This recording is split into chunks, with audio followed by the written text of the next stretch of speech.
Hello everyone, it's Jamal Thomas. Welcome to the Progressive Soapbox. So I had Roxanne Meadows of the Venus Project on last night, and all appreciation to Roxanne for coming on. First, she didn't feel well, she had the flu, and so she had to brave the flu in order to come on, so I immensely appreciate her coming on. Not just that, her pushing the Venus Project is something that I wanted my audience to see. That there's a difference in a cooperative society versus the competitive society that we live, where everybody's at each other's throats because everybody wants to get their piece of the pie and they just want to make ends meet and get things that they need to live.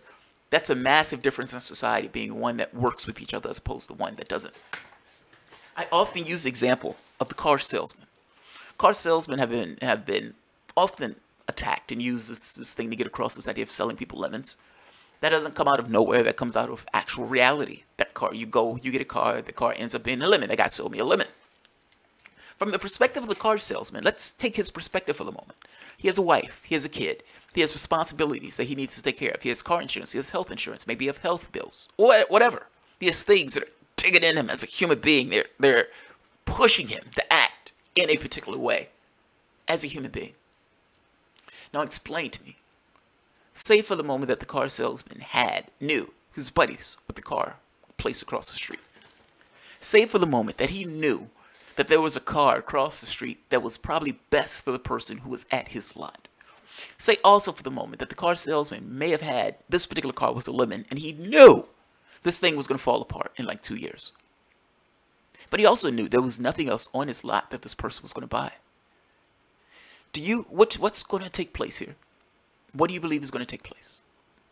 Do you believe that the car salesman who knows this car is a lemon, who also knows there's probably something across the street that's better, and who also knows that there's nothing else on the lot that the person wants, do you believe that integrity is going to win out in this process? And this car salesman, despite having a house that he needs to pay for, despite having an apartment that he may need to pay for, despite having a wife, despite having a kid, despite having health insurance, despite having car insurance, despite having things that dig into him, that he's going to say, fuck all. My integrity is more important. And because my integrity is more important, I'm going to tell this woman to go across the street and get the car, and I am not going to take this particular business at this moment. Or do you think this guy is going to sell her the lemon that he knows is going to fall apart in 2 years?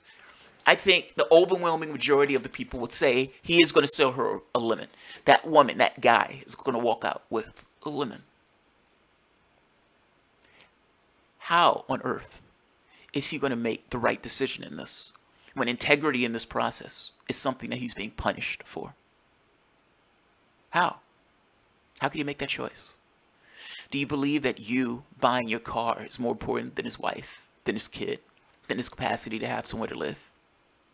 How is he going to make that choice? Ultimately, the choice that you're going to get is that person is getting a lemon. And this is not everybody. There's a minority of people who, for whatever reason, have this integrity that wells up in them and says, fuck it. I don't need to eat dinner this week. My kid can go hungry for this week. My wife can just have to deal with whatever my wife has to deal with for this week. There's a better car across the street. I'm a goddamn good human being letting my wife and kid go hungry. He's not going to do that. Most people are not going to do that. He may feel bad about it. He may feel bad about himself. Most people will not do that. There's a real world situation aside from this real world situation that I've had the awesome opportunity, if you want to call it that, to encounter. My Mini was in an accident. Now, people know this. My Mini was in an accident. It was headed for a week. And within a week, rolled down a hill at my mom's place. And fucked up the car massively. So I take it to get it repaired. The guy I meet the adjuster, the Geico adjuster at Caliber Collision. And he looks at it, he says, okay, this, what else? I tell him everything that's wrong with it, including an issue with the steering. All right, thank you, Mr. Thomas. We'll have your car for a week or so. Hey, do you need a rental car? There's a rental car over there that you can get. Hey, thank you, dude. I appreciate that. That's fucking amazing. I call him in a week. Mr. Thomas, we need to push this because we're still having issues getting certain parts. Okay. Call another week. Sorry, Mr. Thomas, we're having issues. We need to push this. Call again and again and again. They had my car for like almost a month, if not more than a month, or about a month. I pick the car up, and there's still problems with the car. So I leave it, though. I think to myself, maybe this is like a brake. Like sometimes when you get new brakes, it takes a while for the brakes to wear in. Not so much. It's not like brakes. And beyond being not like brakes, the issue with the car is when you turn the car and steer, the car doesn't come back to its baseline. So the car will just continue to take you in a particular direction. Now, most cars have power steering, meaning I've never been in a car that didn't have power steering, the ability for the car to run back. If you turn all the way to the left, it brings the car back to the right. You don't have to do this and then turn around and do this. In old days, cars used to have to do that.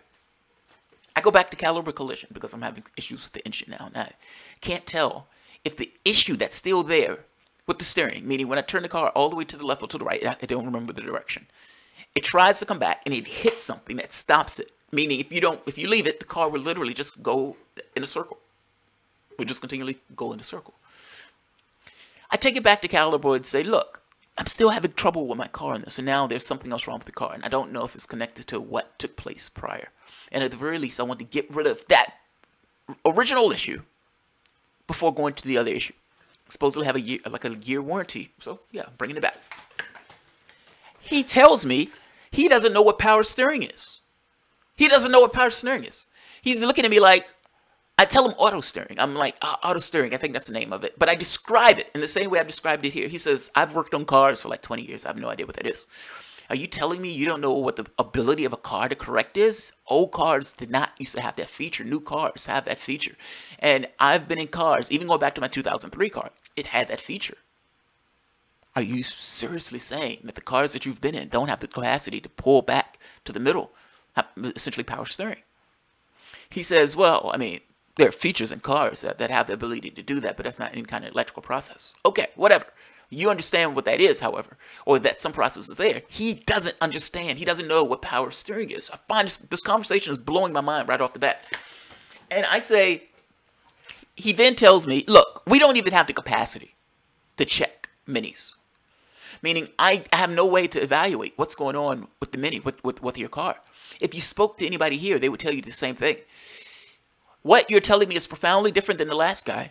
The last guy had his clipboard. He checked off these items, and he said, okay, come get your car in a week. You're telling me, A, you don't even know what power steering is. You don't know what it is. And B, we don't even have the capacity to check your Mini. You're telling me something profoundly different than the first guy. Now, I don't know who's the crook in this case. I don't know which party, either Caliber Collisions or Geico, is the party that's lacking integrity in this process. Is it that the first guy I talked to looked at this and said, it would be massively expensive for us to go to a mini dealership as opposed to getting this done at Caliber Collision? And so, yes, Mr. Thomas, you can pick your car up in a week or so. Is that what took place? Is that what took place? Meaning, I understand that we don't have the capacity to do it, but fuck it, let's wing it.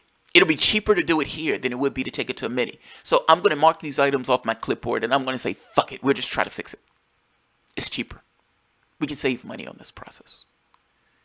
Is it the dealership itself that said, fuck it, we'll wing it, and we'll try to fix it? So week after week after week, when they didn't necessarily have the capacity to actually do what they were supposed to do in regards to the repairs, they just kept working at it. They just kept banging away. They kept fucking around. As opposed to somebody calling me and saying, Mr. Thomas, we don't have the capacity to do what we said we were going to do when you gave us your car. Why is the thing that the first guy telling me massively and dramatically different than what the second guy is telling me, even though both of these guys are adjusters working for Geico? Is it that the first guy saw an opportunity to save money, in which case, here's $3,000 to the dealership. That dealership says, thank you very much. We did our best. Here's your car. Maybe he doesn't come back. Maybe he doesn't say anything to us. Maybe he just takes it to another dealership, in which case we can pocket the over $3,000 that we received to fix this car. Maybe, maybe, maybe. As opposed to if we're just honest and tell them outright, hey, we can't do this. We don't even know what power steering is. So there's no way for us to fix the steering on your car in addition to the other items associated with the car. It will be better off for you if you just take this to a mini dealer. Geico will still cover it. That's honest. That's an integrity-filled response. As opposed to, thank you very much. You can come fix your car. You can come pick up the car. The car that we don't apparently have the capacity to fix. I find this to be somewhat of an amazing thing. And is it that the second guy realizes, we tried to fix it, we couldn't fix it, thank you for the money, thank you for the check. Now you need to take it to a mini dealer. We've gotten our share of this process. We've gotten our cash. We've gotten our kickback. We've gotten our payment. You need to try a mini dealer now to actually get your car fixed. Which is it? Which is really less important in this case. I'm making the point to you that integrity into the process doesn't happen. It can't happen. You may find bright spots, people here or there, that go beyond themselves, go beyond their own personal needs in order to say, yes, you're better off doing X or Y. But in most cases, when the incentives are built for people to lie, when the incentives are built for people to be dishonest and to take advantage of you, those people are going to follow the incentives. And they're going to be dishonest, and they're going to take advantage. Real life example. I don't know who's the bad guy in this, be it Caliber Collisions, or the Caliber Collisions on Midlothian, or the Geico adjuster. I don't particularly care. What it boils down to is they're telling me they don't know what power steering is, that they don't have the capacity to fix a car. That the first guy I talked to apparently had the capacity somewhere between that guy and this new guy. They've lost the capacity to fix it, and lost the capacity to even know what power steering is. Integrity is not a part of this process. Integrity can't be a part of this process. If you're living in a competitive society, this is what you get. It's not because human beings are horrible and flawed and all this other stuff. It's because human beings function in a way that the society tells them they need to function to get along. These guys, before you bash them, they got like $3,000. They got paid off. They got their cash. After getting their cash, now it's we can show a certain level of integrity now. We can't fix your car, Mr. Thomas. We can't fix your car. Who've worked in auto dealerships for God knows how long, I don't even know what power steering is. I have no idea what power steering is. So we certainly can't fix your car if you're having problems with steering when I don't even know what that faculty that's on all of the cars for the past 30 years is. He's not a bad guy. None of these people are horrible people. They're going along with the bribes and incentives of the system that they're in. The point that the Venus Project makes is, if your society is built this way, this is going to be the society that you get. If you want your society to behave differently, you need to create different incentives in that society. That's Roxanne Reed's main point. That is my main point. Anytime you hear me talk about the difference between a capitalistic society versus a society that's not capitalistic. Capitalism is a problem. Capitalism is a problem. I'll leave it at that. All right, guys. And if you enjoy the content, feel free to share, write, subscribe, and of course, you can always support through Patreon. And by the way, before somebody says, oh, that guy was just a horrible human being, he wasn't a horrible human being. If all the incentives work in a way that tells you you need to behave this way to get along in the system, you're going to behave that way to get along in the system.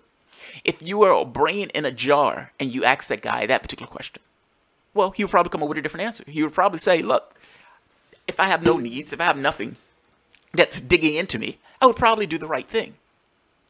That's not the situation to which we have. He is ensconced in a society. He is ensconced in a framework that requires them to maximize their profits, to get the things that they need to live in their life. That is all these people were doing. That is all the people in the capitalistic society are doing. Meaning that car guy who sells the lemon, that repair guy who lies about his capacity to do something, those guys are both functioning under the same system for the same reasons. We need to make our ends meet. We need to have access to the things that we need, which means that, sorry, you're going to get a bad day for us to get our needs met. You guys have a good one.